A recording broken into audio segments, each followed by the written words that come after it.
ജനങ്ങളോട് സംവദിക്കാൻ സമൂഹമാധ്യമങ്ങൾ ഏറ്റവും നല്ല രീതിയിൽ ഉപയോഗിച്ച പ്രധാനമന്ത്രിയാണ് നരേന്ദ്രമോദി. എന്നാൽ മാധ്യമങ്ങൾ വഴിയുള്ള സർക്കാരിന്റെ പ്രചാരണ പ്രവർത്തനങ്ങൾക്ക് വൻ തുകയാണ് ചെലവഴിച്ചത്. 4 വർഷത്തേക്ക് ടിവിയിലും റേഡിയോയിലും സമൂഹമാധ്യമത്തിലും തിളങ്ങി നിൽക്കാൻ മോദി സർക്കാർ ചെലവഴിച്ചത് 2374 കോടി രൂപയാണ്. ഔട്ട്ഡോർ പബ്ലിസിറ്റിക്ക് വേണ്ടി മാത്രം 9 മാസം കൊണ്ട് 670 കോടി രൂപയും ചെലവഴിച്ചു.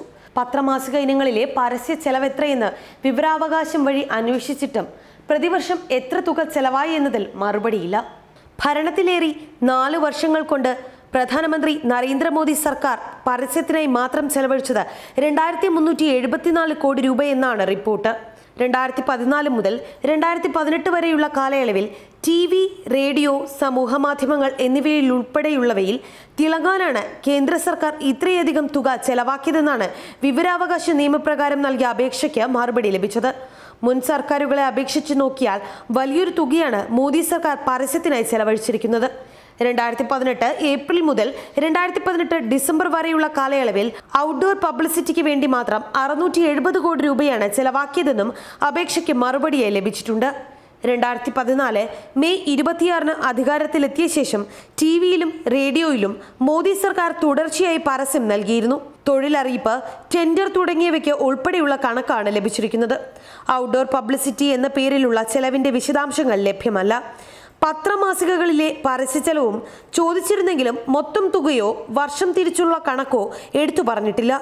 മാധ്യമങ്ങൾക്ക് പരസ്യനിരക്ക് വർദ്ധിപ്പിച്ചത് 25%. രാജ്യത്തെ പത്രമാധ്യമങ്ങൾക്ക് ഏറെ സന്തോഷം തരുന്ന വാർത്തയാണ് അടുത്തിടെ പുറത്തു വന്നത്. പരസ്യനിരക്കിൽ 25% വർധനവാണ് മോദി സർക്കാർ വരുത്തിയത്.